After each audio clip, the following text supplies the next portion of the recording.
स्वागत है आप सभी का तंवर राजपूत वेल्थ में। जैसा मैंने आपको कल बताया भी था कि मार्केट में आज क्या हो सकता है। अगर आपने कल का एनालिसिस का वीडियो देखा तो आपको पता ही होगा। मैंने आपको बोला भी था कि मार्केट थोड़ा गैप अप ओपनिंग दे सकता है, और गैप अप होने के बाद में मैंने आपको ये भी बताया था कि ऊपर की साइड में कोई एसएल है नहीं। इस बात का आपको ध्यान रखना है। तो देखिए यहाँ पर मार्केट यहाँ पर गैप अप ओपन होता है। जो हमारा पहला कैंडल बनता है वो कैसा कैंडल बन रहा है आपको दिख रहा होगा। ये बहुत ही वीक कैंडल बन रहा है। वीक का मतलब क्या है, मतलब आप समझ रहे हो यहाँ पर कंफ्यूजन क्रिएट हो रहा है। कंफ्यूजन क्रिएट हो रहा है मतलब जब भी ऐसी कैंडल बन जाती है ना, तो ये लगता है कि इसमें ना तो बायर एक्टिवेट हो पा रहे ना सेलर एक्टिवेट हो पा रहे हैं, मतलब एक कंफ्यूजन वाला। उसके बाद में यहाँ पर एक ग्रीन कैंडल बन ही जाता है, जैसे तैसे बन ही जाता है। अब यहाँ पर आपको लग रहा होगा कि मैंने हमेशा आपको ये बोला कि जब भी कोई अच्छा ग्रीन कैंडल बन जाए तो बाई करने में क्या जाता है, कर सकते हो, यहाँ पर भी कर सकते हो। लेकिन आपको एक बात का याद रखना जरूरी है। देखिए कि हाँ ऊपर एसएल नहीं है, और अगर मार्केट तुरंत नीचे आने लगा या फिर मार्केट ने कुछ ऐसे सिग्नल देने लगा, देखो यहाँ पर जो कैंडल्स दिख रही होगी ना आपको, ये कैंडल, उसके बाद ये कैंडल, ये कैंडल, ये कैंडल, ये कैंडल, कोई भी कैंडल स्ट्रॉन्ग कैंडल बन रही है क्या? इस तरह की कोई स्ट्रॉन्ग कैंडल दिख रही है आपको? इस तरह की कोई स्ट्रॉन्ग कैंडल दिख रही है? या फिर इस तरह की कोई स्ट्रॉन्ग कैंडल दिख रही है? नहीं दिख रही है। सारी की सारी कैंडल्स जो बनी हुई है ना यहाँ पर, वो बिल्कुल और बिल्कुल, यानी कि अगर थोड़ा सा मैं आपको बड़ा करूं तो और भी समझ में आ जाएगा। तो स्टॉप लॉस हंटिंग भी मैं आपको बताऊंगा पहले, उसके बाद में हम लोग ये देख लेते हैं। तो यहाँ पर आपको समझ में आ रहा होता है, ये वाली कैंडल देखो, रेड कैंडल, बहुत छोटी कैंडल है। ये वाली कैंडल देखो, रेड, ना तो सेलर्स एक्टिवेट हो पा रहे हैं ना बायर्स एक्टिवेट हो पा रहे। तो क्या करोगे आप ऐसे में? आपको पास में दो ही चांस होता है कि ऐसे मार्केट को या तो बंद करके बैठो, या फिर थोड़ा सा आपको याद होना चाहिए कि मेरे को कहाँ पर ट्रेड लेना है और कहाँ पर ट्रेड नहीं लेना है। तो यहाँ पर पहले हम लोग स्टॉप लॉस हंटिंग की बात कर लेते हैं। मैंने आपको ये तो समझा ही दिया है, लेकिन यहाँ पर स्टॉप लॉस हंटिंग के हिसाब से मैंने आपको जो बताया था कि कल के लिए हमारे जो स्टॉप लॉस पड़े हुए हैं, एक मिनट इसको हटाने तो मेरे को, हाँ अब यहाँ पर आपको चार्ट दिख रहा होगा बराबर से। कल के लिए मैंने आपको बताया था कि हमारे स्टॉप लॉस कहाँ पर पड़े हैं, यहाँ पर कहीं पर पड़े हैं। जैसे हायर हाई ब्रेक होगा तो लोगों ने यहाँ पर बाई किया होगा, यहाँ पर बाई किया होगा। तो यहाँ पर स्टॉप लॉस पड़े हैं 21,550 के आसपास थे। क्या मार्केट यहाँ पर आ सकता था? एक तो यहाँ पर कंडीशन ये थी कि यहाँ से गैप अप ओपनिंग दिया। हाँ, गैप अप ओपनिंग देने के बाद मार्केट एकदम यहाँ पर से इस तरह से लोगों को खाने के लिए आ भी सकता था। लेकिन यहाँ पर जो पहला ही कैंडल बना वो ग्रीन बना, उसके बाद थोड़ा सा ऊपर चला गया। अब मार्केट का जो 21,750 पे जा पहुंचा है, अगर अभी यहाँ से आप देखोगे 21,750 से अगर हम बात करें तो 21,550, यानी कि यहाँ पर स्टॉप लॉस पड़े हैं। तो यहाँ 21,550 पे आना मतलब 200 पॉइंट यहाँ पर मार्केट नीचे आएगा, पॉसिबल ही नहीं होता है। ऐसे बुलिश मार्केट में नीचे 200 पॉइंट आना पॉसिबल ही नहीं होता है। तो यहाँ पर वही था कि मार्केट के पास अब ऊपर जाने के लिए कुछ है नहीं, नीचे आने के लिए मार्केट के पास चांस है नहीं। मतलब ना तो ऊपर का मार्केट है ना नीचे का मार्केट है। तो मार्केट क्या रहेगा, साइडवेज रहेगा। तो यहाँ से मार्केट में जो देखोगे आप कितना पॉइंट का यहाँ पर देखो तो करीबन अगर हम बात करें तो 700 से 750 के बीच में ही मार्केट घूमता रहा। वो लास्ट में जाके थोड़ा सा 800, लेकिन यहाँ पर भी आप देखो, यहाँ पर घूमा फिर थोड़ा सा मूव कर दिया, यहाँ पर घूमता रहा फिर थोड़ा सा मूवमेंट कर दिया। मतलब मार्केट ने ऑप्शन बायर ऑप्शन सेलर के लिए तो ठीक था, लेकिन ऑप्शन बायर के लिए सबसे बड़ा खराब मार्केट था आज का। तो यहाँ से आपको समझ में आ चुका होगा कि मैं क्या बताना चाह रहा हूँ आपको। चलिए मैं यहाँ पर थोड़ा सा और समझाने की कोशिश करता हूँ कि अब देखो यहाँ पर तो नहीं आ सकता था, यहाँ पर ऊपरी साइड में एसएल नहीं था, तो इसलिए मार्केट को क्या करना था, आज एसएल क्रिएट करना था। तो पहले मार्केट ने क्या किया, बायर्स को अट्रैक्ट किया, फिर उसके बाद में बायर्स को अट्रैक्ट किया। जैसे ही बायर्स आने लगे तो उनका नीचे की साइड में स्टॉप लॉस हिट किया, और अब यहाँ पर फिर से सेलर एक्टिवेट होंगे तो सेलर का ऊपर की साइड में जाके स्टॉप लॉस हिट किया। अब फिर उसके बाद में मार्केट, अब लोगों को लगा होगा कि फिर से यहाँ पर बायर से खाने के लिए आ गया, तो मार्केट क्या चला गया, साइडवेज में चला गया, साइडवेज में चला गया। और फिर जैसे ही लोगों ने नीचे के लिए सेलिंग का प्लान किया होगा तो फिर से मार्केट थोड़ा सा ऊपर चला गया, फिर से उनका स्टॉप लॉस हंटिंग कर दिया। तो ये मार्केट की चाल थी, और मैंने आपको कल ही अलर्ट किया था कि कल मार्केट ना ऊपर की साइड में अगर जाएगा तो कल आपके लिए प्रॉब्लम क्रिएट कर सकता है। क्यों कर सकता है? क्योंकि उसके पीछे का रीजन यही था ना कि मार्केट के पास में स्टॉप लॉस थे ही नहीं। मार्केट करता तो क्या करता, तो यही सबसे बड़ी प्रॉब्लम थी यहाँ पर। और हम लोग यहाँ पर 20 मूविंग एवरेज के हिसाब से इसको देखते हैं।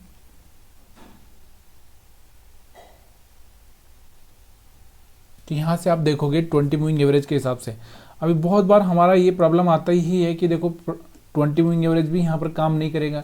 देखिए कोई इंडिकेटर यहाँ पर काम नहीं करेगा। इसके पीछे का कारण वही मैंने आपको बता भी दिया है कि देखो एक चीज़ का हमेशा ध्यान रखो। अगर आप कौन सी चीज़ से आप समझ सकते हो कि देखो ये अगर एक ट्रेंड मिल चुका है यहाँ तक का, तो मार्केट के पास में एक यहाँ पर क्या आएगा, साइडवेज फेज आएगा। फिर एक ट्रेंड यहाँ से मिल चुका है तो मार्केट के पास में क्या आएगा, एक साइडवेज फेज आएगा। तो ऐसा ही है मार्केट में। यहाँ पर आप देखोगे, पीछे भी देखोगे, यहाँ से देखोगे आपको एक ट्रेंड दिख चुका है तो फिर मार्केट यहाँ से क्या होगा, थोड़ा साइडवेज हो जाएगा। तो ये चीज़ें आपको ध्यान देना है कि जैसे ही मार्केट ऊपर की साइड में जाएगा तो फ्लैग पैटर्न बनाएगा यहाँ से, फिर मार्केट ऊपर की साइड में जाएगा तो फिर फ्लैग पैटर्न बनाएगा और फिर उसको ब्रेकआउट करेगा। तो इस तरह से मार्केट फ्लैग पे जैसे ये है फ्लैग, तो इसके ऊपर फिर इस तरह से फ्लैग बनाएगा, फिर यहाँ से मार्केट फिर ऐसे फ्लैग बनाएगा। तो इस तरह के जो चार्ट होते हैं इनको मैं आपको अच्छे से समझाने की कोशिश करूँगा किसी वीडियो में, लेकिन आज आपको ये समझ में आना चाहिए कि यहाँ से मार्केट में क्या हो रहा है। यहाँ से आपको समझ में आ गया कि मार्केट ने एक मोमेंटम दे दिया था, उसके बाद इसके पास एक फ्लैग पैटर्न बनाना ही था, तो यहाँ से फ्लैग पैटर्न बना दिया। उसके बाद यहाँ पर एक और चीज़ मैं आपको बोला कि यहाँ ऊपर एसएल नहीं है यार। देखो एक चीज़ को आपको क्लियर याद रखना चाहिए। अगर आप देखो यहाँ से एसएल वाली जो स्ट्रेटजी है अगर आप सीख जाओगे तो इससे कम से कम आप ना 90% सही साबित हो सकते हो। क्यों हो सकते हो, उसके पीछे का कारण क्या है, क्योंकि आपको पता रहेगा कि ऊपर एसएल नहीं है तो अपने को जो पोजीशन लेना है वो उस हिसाब से पोजीशन लेना है कि भाई मेरे को यहाँ पर स्टॉप लॉस हिट होने के चांसेस ज़्यादा है। हाँ, अब यहाँ पर आपको दिख रहा होगा कि यहाँ पर भी तो यहाँ पर भी आपने यहाँ देखा था कि यहाँ के एसएल थे ऊपर की साइड में। एसएल का मतलब क्या होता है, अगर सिंपल भाषा में आपको बता दूं तो एसएल का मतलब होता है चार्ट, ऊपर चार्ट होना चाहिए, पुराना वाला चार्ट होना चाहिए। क्या होना चाहिए, पुराना वाला चार्ट। अब यही चीज़ अगर आप किसी स्टॉक्स पर देखोगे तो वहाँ पर चार्ट की जरूरत नहीं पड़ती जब वो हायर हाई ब्रेक करता है तो, लेकिन निफ्टी बैंक निफ्टी में इसकी ज़रूरत पड़ती है। क्यों, क्योंकि मार्केट को पैसा, स्टॉक्स में पैसा इन्वेस्टमेंट किया जाता है तो कहीं ना कहीं पैसा रहता है उसमें, लेकिन यहाँ पर तो रोज़ का रोज़ एक दूसरे से लिया जाता है, एक दूसरे का पैसा खाया जाता है। तो यहाँ पर कोई उधारी का काम नहीं चलता है, कोई इन्वेस्टमेंट का काम नहीं चलता है।